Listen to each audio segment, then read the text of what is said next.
Hello, everyone, and welcome to this week's episode of HER Space Unscripted.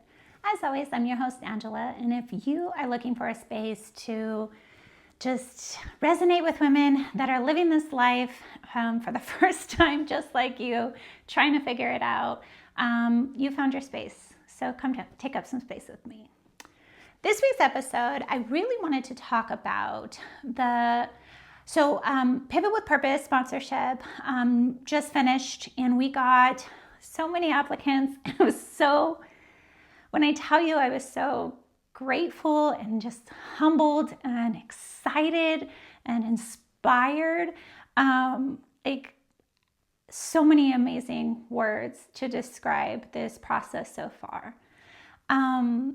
Hearing that so many women are pivoting in so many ways in life right now was just a reminder of, just how much we are all so much more alike than we are different. And we share so many more emotions and struggles. But you want to know, one of the most exciting parts to me was that these women were showing up very scared, some of them very terrified, but they showed up. They submitted the application. They were vulnerable. They are trying to change things in their life, to make it better, to build something better, to be something better. I go back and I remember, like, when I was younger, and everyone looks at me now and, they see this very polished version of myself, in reading those applications. A lot of people were like, well, I know I'm not like the women that you have coming on your podcast. And I know I'm not, where you are. I know I'm not where they are. And it's like, neither were we. I guarantee every single one of those women would tell you exactly what I'm going to tell you. I was not anticipating to be where I am in life. I never thought it was possible. I never thought I could be here in so many ways. So let's be clear. I don't think everyone is striving to be like me. Hell no, don't. Is not necessarily the best place to be. No, I'm just playing.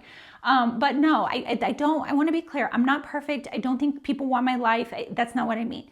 I mean, as a woman, I am in this space where, like, I'm choosing me. I am celebrating myself. I am taking care of myself. That is something that I don't remember a lot of women doing when I grew up. It is something that I didn't do for many, many, many years. Just taking care of myself, prioritizing my needs, understanding my needs, voicing my needs. I took time to heal. Something that's wild is that I have learned now that I'm 38 that we spend the first part of our life navigating, learning, experiencing, and then we literally spend the second half of our life healing from the first part of our life.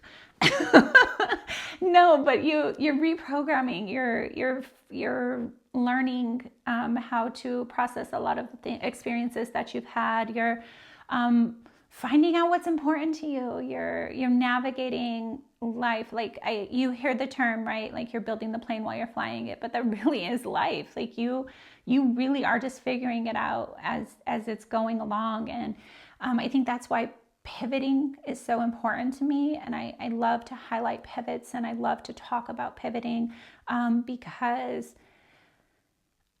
every major pivot I've made in my life, most of them were very quiet pivots. Most of them were very personal pivots, and they were terrifying. I did them alone because I thought I was alone. I didn't have a lot of support. I didn't have a lot of people, so when I was reading these applications and they were talking about, all these amazing pivots that they're making. I mean, we got applications from people that are, people that are building businesses, people that are doing that. But you know which ones resonated with me so much were the pivots that were quiet and personal. You know, when the single mom that is trying to go back to school, or, you know, we had a lot of relationships that aren't working out and that, you know, they're ready to leave, but they just don't know how. They don't want to affect their kids, you know, and those kind of pivots, you know, taking a chance on themselves. So many women are taking a chance on themselves, and it just makes my heart so happy. But I also know how terrifying that is. I also know how difficult that is. I also know how impossible it can feel. You know, and so I like to, you know, highlight that in this space. And this is one of the reasons why I created this space, is because, you know, I'm the older one in the bunch at my centers, you know, and all the ladies that I get to work with, you know, I'm one of the older ones. And so a lot of the young women that I work with, you know, are in their 20s, and, you know, like they come and they talk to me about life, and it's like, girl, I've been there. You know, sometimes I'm still there. Like, they come talk to me about relationships. Like, bro, if there is anything in my life that I can't seem to fucking get right, it's relationships. Like, love eludes me. I don't know. Back then in my 20s, I was broken. So I'm pretty sure a lot of the times I was the problem. Now in my 30s, I've healed. And now I'm dating in a very unhealed world. So there's that. And you know, I mean, love eludes me. Relationships are, like still something I'm trying to navigate and figure out, you know, but they come to me and they, you know, they talk to me about relationships. They talk to me about life. They talk to me about being moms. You know, most of them are single moms, and, you know, and so those things I can relate to, those things I have experience in. And, you know, the one thing that I always tell them, like I literally try to end every conversation that we have reminding them of something that I remind myself of every day, is the fact that we can only control one thing in this world, fully control one thing in this world, and that's ourselves. We control ourselves. We decide how we are going to react to the world, how we are going to respond to the world, and how we are going to move in this world. Those are the only things that we truly have control over. Because we don't have control of what's happening around us. We don't have control of other people in our lives. We don't have control of what's going to happen to us. The only thing we can control is us. How we are going to react, how we are going to respond, and how we are going to move. And I think that I still struggle with it. Don't get me wrong. Like those initial reactions sometimes just come out very unhealed, very wild, you know, and I have to come back, and I have to use a lot of my grounding tools. I have to use a lot of what I've learned, you know, to decide to react, you know, to decide to respond differently than I reacted, to decide to move differently than I thought I was going to when I reacted, or how I moved when I reacted. Sometimes, you know, they go hand in hand. You react and you move at the same time, and you got to go back like, yeah, that was very unhealed of me. My bad. You know, but I do think that, you know, once you figure out that in this world, you have no real control. You know, I think that whatever you believe, I believe in God, right? So I'm like, God's plan. God's plan for me has been wild. I often don't understand it. I often, you know, I talk to God like I talk to you. Like I'd be like, okay, bro, like seriously though, you know, I feel like I learned this lesson already. Like, why do you keep teaching me this? Like, especially like I said, my love life, man, like it just keeps, I feel like it's a record on repeat that I just can't stop. Like like go away, turn it off. You know, I want a different record, but no, like I'll tell him like, bro, like, what am I not learning that you know, that you keep trying to teach me? Because clearly you keep trying to teach me and I'm not getting it. You know, but whatever you believe, whether, it's the universe, whether it's God, whether, whatever it is, like, believe in that and trust that even when it's hard. Because the truth is, the more you try to control what you can't control, the more impact it has negatively on you and your life. Because no matter what you stress about, it won't change what's going to happen. And that's the God to honest truth. You can overthink all day, you can stress all day, and the outcome will be the same.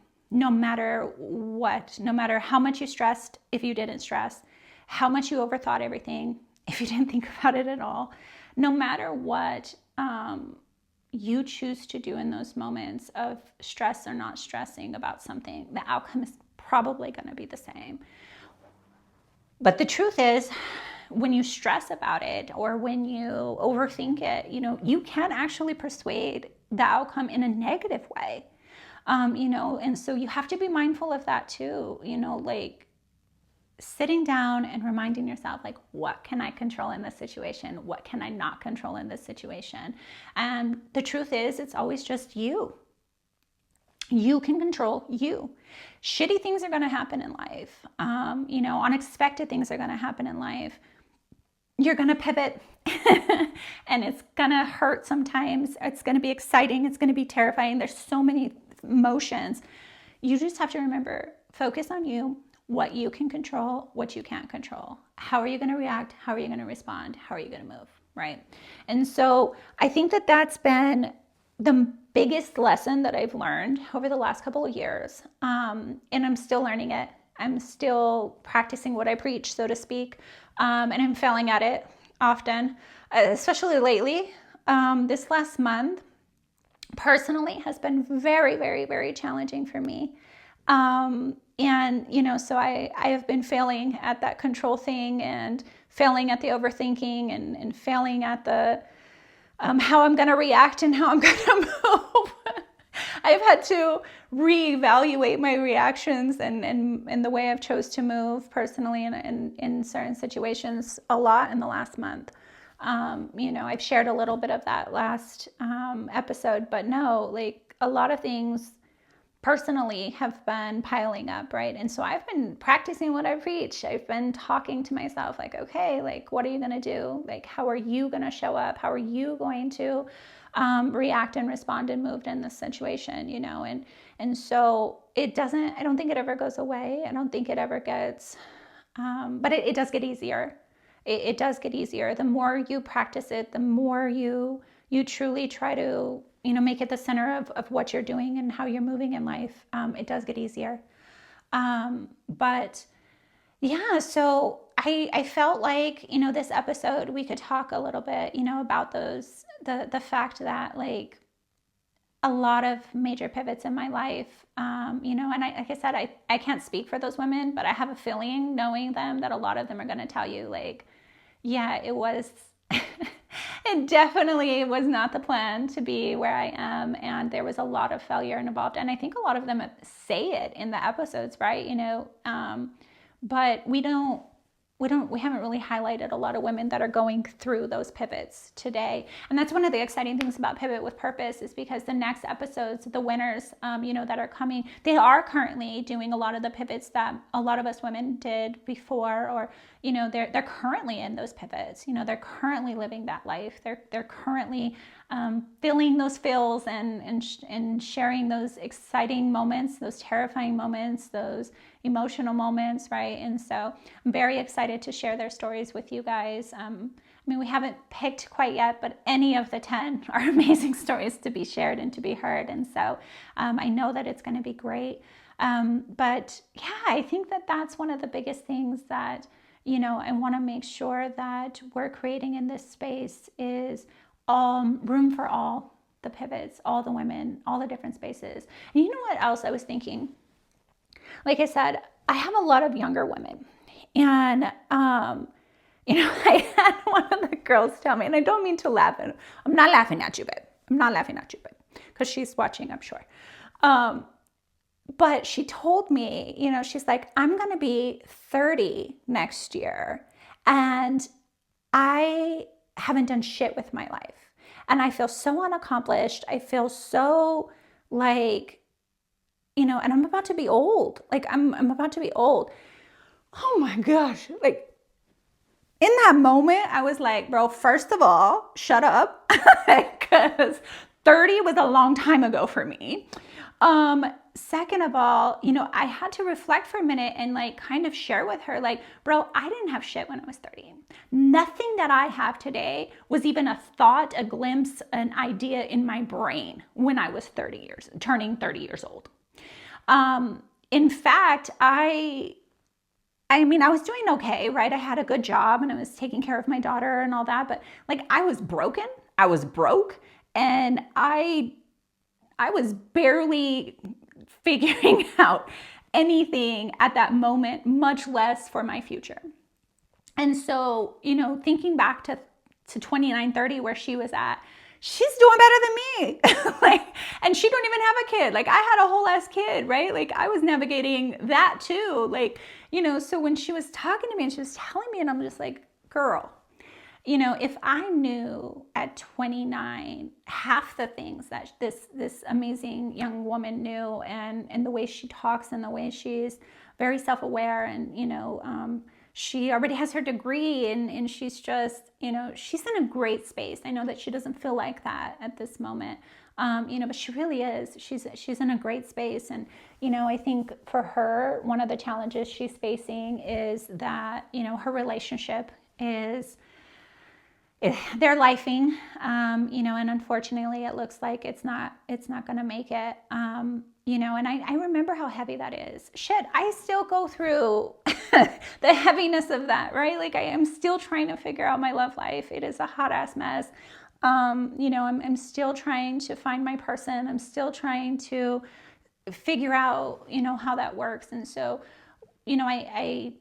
I don't have the best advice when it comes to that, because I'm still literally to this day trying to figure out, what that looks like for me, and finding my person, and finding love, and doing all those things, but what I could share with her, and what I did share with her was, that it feels like the end of the world in the moment when you are in love with somebody and you have pictured your life with this person for the rest of your life, right? It is impossible sometimes in that moment to picture anything else. You feel like that's just it. Like, how am I going to move forward? How am I going to move on without this person? Like, there's no way. And I've had moments like that when I was younger that I felt that way. And what I realized is that every time I thought I couldn't, guess what I did? And that's what I told her. I'm like, love, every time I thought I couldn't move forward in any time, whether that was love, whether that was career, whether that was life in general, whether that was being a mom, like no matter what the struggle was, like I've had moments when I'm just like, I can't do this. Like, I don't know what tomorrow looks like. I don't know what I'm going to do. I don't know how I'm going to make it. I don't know how I'm going to survive this. And I did. I think we live our lives, and we're emotional creatures. We're built that way, right? Most of us. No, all of us. I think some people just express them differently and suppress them differently, and move very differently. But I do believe we all feel. I do think that we all experience moments where we feel alone, where we feel like we're struggling, where we feel. And every single time that I felt that way, I didn't know what was next. And I think like I said, the most important part that I tell myself now today is there's always a next. There's always more. There's more to come. There's, so trust the process. Try to trust the process. Like I said, if you believe in the universe, if you believe in God, whatever that is, I tell myself when I'm feeling like that, I'm just like, okay, God's plan, God's plan, God's plan, God's plan. Because the one thing I know is that I have been in moments in my life that I did not think I was going to survive, that I did not think I was going to make it out of. And I am here, and I am living happier than I ever thought I could, more successful than I ever thought I would be, more healed than I thought possible. I'm here. And so those moments where I felt like they were the end clearly were not. Even though they were heavy and they were real and they were raw and they were, man, I truly believed in those moments I wasn't going to make it past where I was. I did. And so that's what I talked to her about. I reminded her that God's plan is bigger than ours. God's plan is not something we're ever going to understand, I don't think. I mean, him and I are going to have a real conversation, when I get up there. But for now, it's not made for me to understand. And the more we accept that, the more that we accept that he sees all, and, or the universe, right? If that's what you believe in, if, the universe is, it's going to put you where you're supposed to be, and it's going to navigate the way that it does. And, the more that we start trusting that, the more we choose to let go of the control that we think we have to have, the control we want to have. Let's be honest, I would love to be able to control more of my life than I have control of. But the more we accept that we truly are the only ones that control ourselves and nothing else. It's the only thing we can truly control is ourselves. So it's being able to, in those moments, ground yourself, remind yourself that, okay, what can I control in this moment? Me. Am I going to survive? Absolutely. Am I going to be able to move forward? Yes. And if you do find yourself in a place where that just seems impossible and your mental health is struggling, and you are contemplating that you don't want to be here anymore, you don't want to be in this space anymore, seek help. Seek help, because you are very much needed in this world. You are very much important in this space. You would be missed, and your journey is not supposed to end here. So if that is something that you're thinking, I feel the need to say that, because I know a lot of people that have had those thoughts. I never have, because of my daughter, if I'm being honest. She was one of the only reasons why I don't think I ever had intent behind any of those thoughts. But, I know a lot of people struggle with mental health, and so mental health is no joke. So if you are experiencing any of those type of things, seek help. But again, it's all about tools. It's all about trying to change your mindset. It's all about approaching our pivots, because we're all going to have them, approaching them with what can I control, what can I not control, and understanding that pivot is a part of life. Pivoting is a part of life. Pivoting is a part of life. We have all pivoted in so many ways. And I think we're all going to continue to pivot. If you're not pivoting, you're not growing. If you're not pivoting, life has a way of lifing, you guys. It will throw wrenches in every plan that you thought you had. It'll also bring so many more blessings than we ever thought we could be blessed with. Life is wild. So just focus on you, focus on what you can control in the situation, which is you, how you're going to react, how you're going to respond, and how you're going to move. So again, I'm so excited for the next couple of episodes. The next episode is going to be a normal episode with an amazing guest. And then we are announcing the Pivot with Purpose winners the first week of December. And then we'll start bringing in some of our pivot winners and sharing their stories and their current pivots. And, like I said, the exciting things are coming, exciting stories, exciting women, and so stay tuned, and also, if you're struggling in your life, if there's something going on and you would like to share that with us, please DM me. I'll send you the email. write a comment on here. I'll reach out to you. I mean, however you want to get in touch, if there's a way that, or something you would like for us to talk about, a guest that you would like to have, if you want to be on Her Space, reach out. This is our space. This is intended to be our space. This is intended for women just like you, just like me, to feel seen, feel heard, to resonate with. So again, if you feel like there's something we could talk about, someone we should have on here, if you want to come on here, reach out, please. But that's it for today. Until next time, we'll see you.